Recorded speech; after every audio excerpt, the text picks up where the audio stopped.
Hey girls, good morning. A little bit early today because I have an early gym class. It was supposed to be at 5:15 and I ended up with the 8:15, which is good.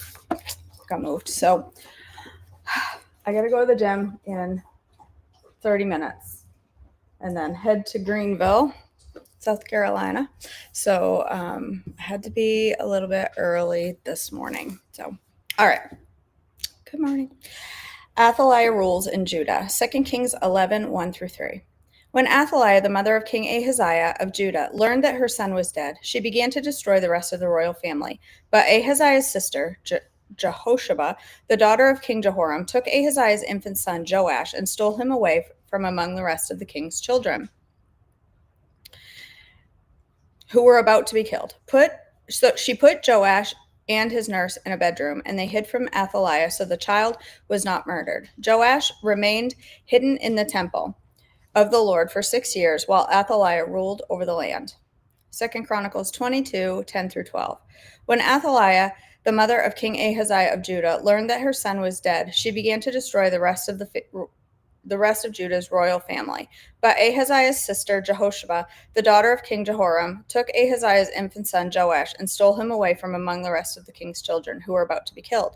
She put Joash and his nurse in a bedroom. In this way, Jehosheba, wife of Jehoiada, hi buddy, the priest and the sister of Ahaziah, hid the child so that Athaliah could not murder him. Joash remained hidden in the temple of the Lord for 6 years while Athaliah ruled over the land. Revolt against Athaliah. 2 Kings 11, 4 through 12. In the 7th year of Athaliah's reign, Jehoiada, the priest, summoned the commander, the Karaite mercenaries, and the palace guards to come to the temple of the Lord. He made a solemn pact with them and made them swear an oath of loyalty there in the Lord's temple. Then he showed them the king's son. Jehoiada told them, "This is what you must do. A third of you who are on duty on the Sabbath are to guard the royal palace itself. Another third of you are to stand guard at the Sur Gate, and the final third must stand guard behind the palace guard. These three groups will guard the palace. Bassi. The other two units who are off duty on the Sabbath must stand guard for the king at the Lord's temple. Form a bodyguard around the king and keep your weapons in hand. Kill anyone who tries to break through. Stay with the king wherever he goes." So the commanders did everything Jehoiada the priest ordered. The commanders took charge of the men reporting for duty that Sabbath, as well as those who were going off duty. They brought them all to Jehoiada the priest, and he supplied them with the spears and small shields that had once belonged to King David and were stored in the temple of the Lord. The palace guards stationed themselves around the king with their weapons ready. They formed a line from the south side of the temple around the north side and all around the altar. Then Jehoiada brought out Joash, the king's son, placed the crown on his head, and presented him with a copy of God's law. They anointed him and proclaimed him king. Everyone clapped their hands and shouted, "Long live the king." 2 Chronicles 23, 1 through 11. In the 7th year of Athaliah's reign, Jehoiada the priest decided to act. He summoned his courage and made a pact with 5 army commanders: Azariah, son of Jehoram, Ishmael, son of Jehohanan, Azariah, son of Obed, Masariah, son of Adaiah, and Elishaphat, son of Zichri. These men traveled secretly throughout Judah and summoned the Levites and clan leaders in all the towns to come to Jerusalem. They all gathered at the temple of God, where they made a solemn pact with Joash, the young king. Jehoiada said to them, "Here is the king's son. The time has come for him to reign. The Lord has promised that a descendant of David will be our king. This is what you must do. When you priests and Levites come on duty on the Sabbath, a third of you will serve as gatekeepers. Another third of you will go over to the royal palace, and a final third will be at the foundation gate. Everyone else should stay in the courtyards of the Lord's temple. Remember, only the priests and Levites on duty may enter the temple of the Lord, for they are set apart as holy. The rest of the people must obey the Lord's instruction and stay outside. You Levites form a bodyguard around the king and keep your weapons in hand. Kill anyone who tries to enter the temple. Stay with the king wherever he goes." So the Levites and all the people of Judah did everything as Jehoiada the priest ordered. The commanders took charge of the men reporting for duty that Sabbath, as well as those who were going off duty. Jehoiada the priest did not let anyone go home after their shift ended. Then Jehoiada supplied the commanders with the spears and the large and small shields that had once belonged to King David and were stored in the temple of God. He stationed all the people around the king with their weapons ready. They formed a line from the south side of the temple, around the north side, and all around the altar. Then Jehoiada and his sons brought out Joash, the king's son, placed the crown on his head, and presented him with a copy of God's law. They anointed him and proclaimed him king, and everyone shouted, "Long live the king."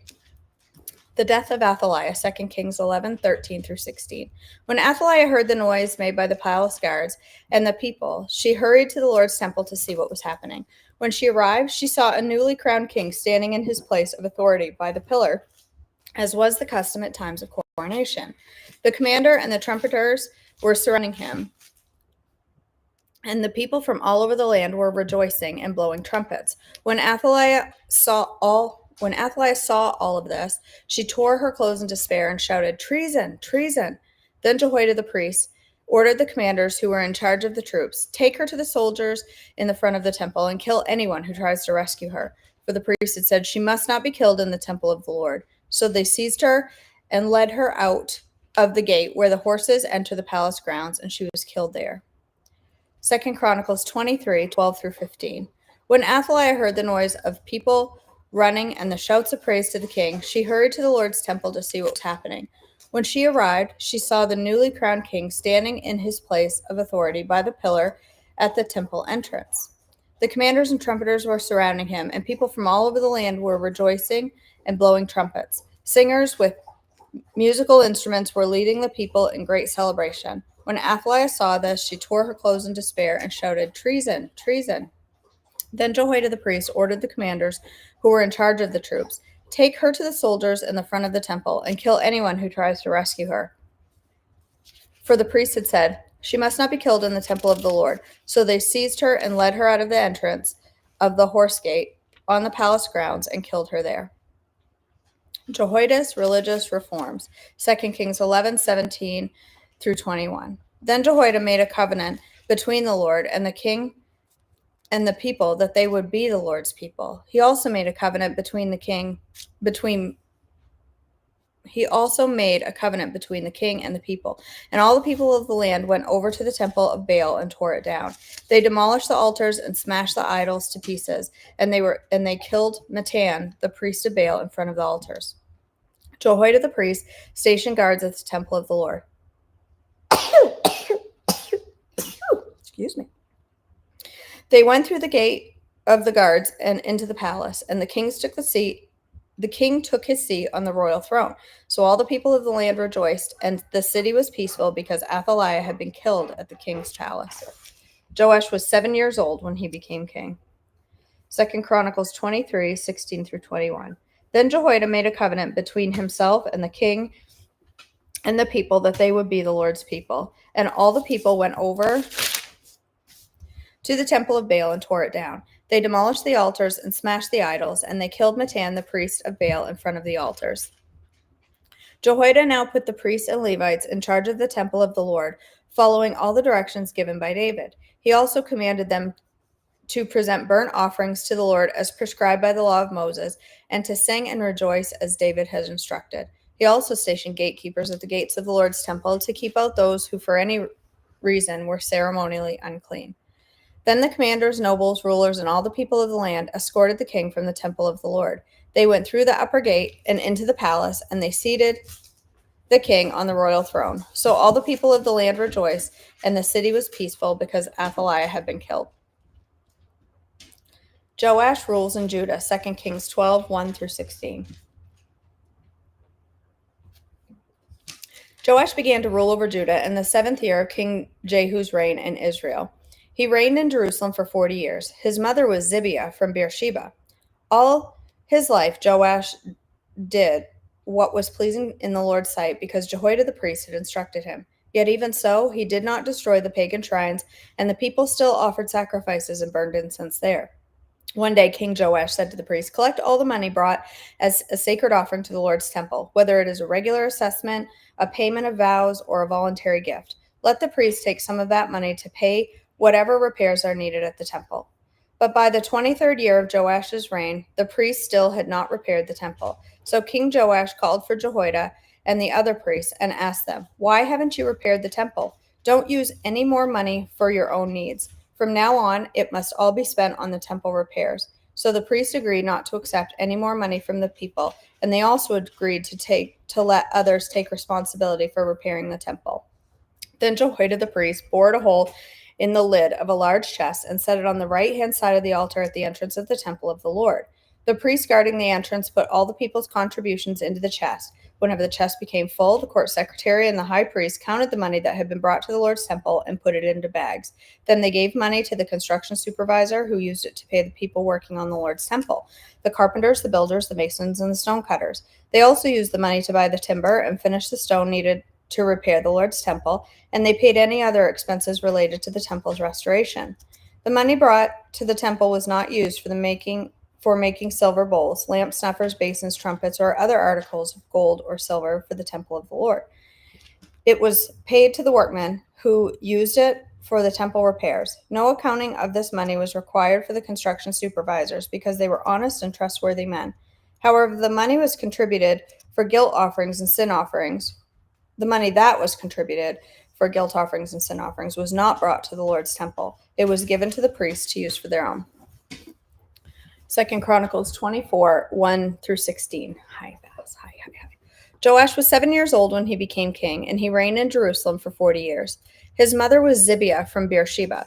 Joash did what was pleasing in the Lord's sight throughout the lifetime of Jehoiada the priest, and Jehoiada chose 2 wives for Joash, and he had sons and daughters. At one point, Joash decided to repair and restore the temple of the Lord. He summoned the priests and the Levites and gave them these instructions: "Go to all the towns of Judah and collect the required annual offerings so that we can repair the temple of your God. Do not delay." But the Levites did not act immediately. So the king called for Jehoiada the high priest and asked him, "Why haven't you demanded that the Levites go out and collect the temple taxes from the towns of Judah and from Jerusalem?" Moses, the servant of the Lord, levied this tax on the community of Israel in order to maintain the tabernacle of the covenant. Over the years, the followers of the wicked Athaliah had broken into the temple of God, and they had used all the dedicated things from the temple of the Lord to worship the images of Baal. So now the king ordered a chest to be made and set outside the gate leading to the temple of the Lord.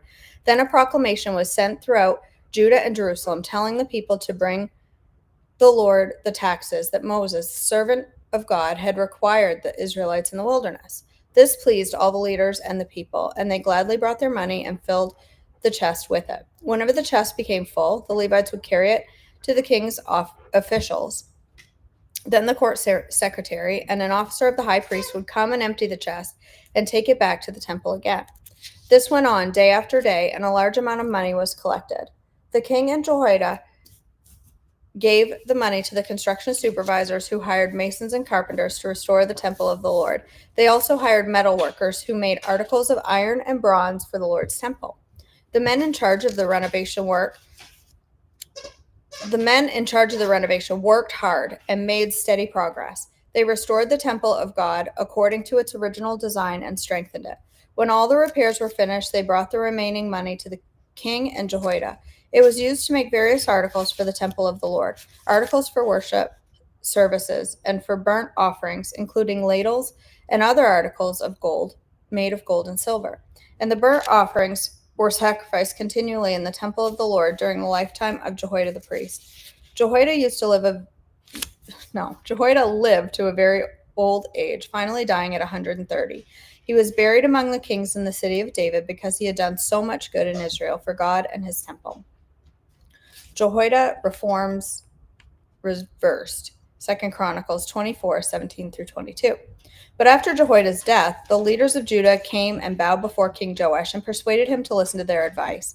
They decided to abandon the temple of the Lord and the God of their ancestors, and they worshipped Asherah poles and idols instead. Because of this sin, divine anger fell on Judah and Jerusalem. Yet the Lord sent prophets to bring them back to him. The prophets warned them, but still the people would not listen. Then the Spirit of God came upon Zechariah, son of Jehoiada the priest. He stood before the people and said, "This is what God says. Why do you disobey the Lord's commands and keep yourselves from prospering? You have abandoned the Lord, and now he has abandoned you." Then the leaders plotted to kill Zechariah and King Joash, and King Joash ordered that they stone him to death in the courtyard of the Lord's temple. That was how King Joash repaid Jehoiada for his loyalty, by killing his son. Zechariah's last words as he died were, "May the Lord see what you are doing and avenge my death." The death of Jehu, 2 Kings 10:32 through 36. At about that time, the Lord began to cut down the size of Israel's territory. King Hazael conquered several sections of the country east of the Jordan River, including all of Gilead, Gad, Reuben, and Manasseh. He conquered the area from the town of Arior by the Arnon Gorge as far north as Gilead and Bashan. The rest of the events in Jehu's reign, everything he did, and all of his achievements are recorded in the book of the history of the kings of Israel. When Jehu died, he was buried in Samaria. Then his son Jehoahaz became the next king. In all, Jehu reigned over Israel and Samaria for 28 years. Isn't it crazy? Isn't it crazy that you can, like, he follows the Lord so adamantly and so passionately when Jehoiada is there to guide him. And the minute Jehoiada is gone, the people in his life turned him away from the Lord in such a short time after being so dedicated. And I think that is such an important reminder of the people, like what this book is talking about, our mentors and our friends and the people that we keep in our lives, and why the people that we have in our lives, why it matters, right? Why who we choose to keep in our lives and be friends with, like close mentors and decision makers in our lives, it matters who we choose. All right, we are on page 66 of our book. Let's take another look at more verses concerning love in 1 Corinthians 13. Love endures long and is patient and kind. Love is never envious, nor boils over with jealousy, is not boastful or vainglorious, does not display itself haughtily. It is not conceited, arrogant, inflated with pride.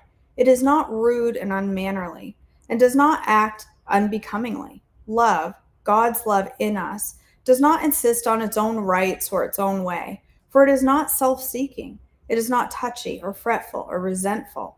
It takes no account of the evil done to it. It pays no attention to the suffered wrong. It does not rejoice at injustice and unrighteousness, but rejoices when the truth prevails. Love bears up under anything and everything that comes, is ever ready to believe the best of every person. Its hopes are fadeless under all circumstances, and it endures everything without weakening. When mentoring someone, these verses can be so beneficial and become a true set of guidelines to measure the strength of our love. Remember, we must continually demonstrate love, or our words will not be received. When I read this passage, I understand that love is not easy to give. These verses explain love in a clear and simple way. It begins by saying what love is not, so that we will know what true love really is. It reminds us that love is not conceited or prideful. It is not rude and does not act badly. It does not demand or insist on getting its way. Love does not search out for things that satisfy its own wants without regarding others. Love does not tend to act moody or fretful or display a bad attitude or show resentment. And real love does not keep an account, nor does it ever keep a list of things done wrong to it. It does not rejoice over wrong, ever. It does not take joy in things that are unrighteous. Those are things love will not do. Oh, but look at what love does. It rejoices when right and truth win out. Love bears anything it is required to carry. Regardless of what comes its way, it endures the same, and love is so amazing because it is always eager and ready to believe the absolute best of everyone. Real love always, always has hope regardless of the circumstances surrounding it. It is strong enough to endure the test and stress of times and trials that come, and it still remains eternally strong. A true mentor is one who will love you through the difficult places, season her words with grace, and speak truth to you when you need to hear it the most. Someone who loves you with the kind and depth of love we have seen described in these passages is someone who is to be cherished and someone you can trust. It is that kind of person Mary found in Elizabeth.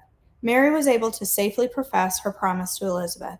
She knew when she shared this revelation with Elizabeth that she would guard and protect what she had revealed. A true mentor is someone who feels honored to pour into you. Elizabeth rejoiced that Mary came to her. She was thrilled with the word Mary brought and was grateful to have the privilege of hearing Mary's profession and the promise given to her. Guard your promises carefully. Profess the promise. Profess, declare, and speak the promise based on the revelation from the Word of God. When you feel your faith weakening, when you feel alone and begin to lean to your understanding, when you find yourself laying down revelation and picking up reasoning, remember you are not alone in this journey. Reach out to God, to your trusted mentor and friend. Agree together in prayer to hold on to the divine revelation. Your profession will be powerful and positive, and your faith will be strengthened. Your profession of the promise must be positive. Be careful that you do not mix reasoning and doubt with your revelation. If you do, you will begin to lean on your own understanding instead of the truth that you have been given concerning your promise. Your words must reflect your faith in God and your confidence that He is able to complete what He has promised. All right, I'm going to stop there. Hi, buddy. I see you. I see you. Yes, you are here. Nobody's ignoring you. All right, let me just scroll back through the comments real quick. Meredith, the gym is only 3 minutes from here. As long as I have 3 minutes, I can get there. In the class, like I walk right in. It's really cool.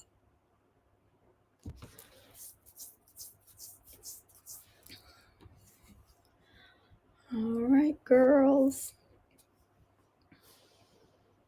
I don't know why it's on your feed. Maybe you needed to hear the word today. Somebody says, what is this and why is it on my feed? All right, my friends, let's go ahead and end in prayer.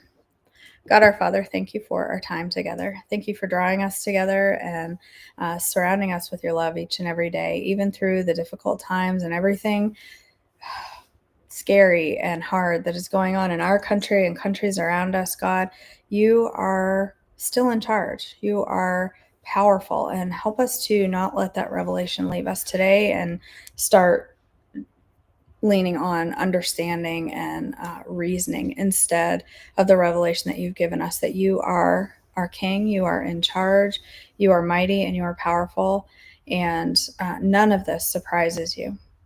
God, I pray as we go through this day that you will help us to make choices that are honoring to you, that will strengthen our bodies, heal our bodies, grow our bodies in a way that helps us to be better servants of the kingdom and to love on those that are around us. In your precious name, amen. All right, my friends, thank you for joining me. I'm headed off. I got to go to conditioning class. I'd rather die. Let's just be clear. I don't like conditioning. I hate cardio, but I'm going to do it today because today is the it's where it falls, where I have to go today at 8:15, and the only class they do at 8:15 is cardio. So I'm headed out to do that. Tomorrow I'm going to do cardio drumming. Doesn't that sound like fun? That sounds like fun. I'm going to do drumming. I'm so coordinated. I'm like, you sure you want me to come to a drumming class? Because I'm not exactly the most coordinated person in your life. So, all right, got to eat my banana and drink my espresso so I can work out. I love you all.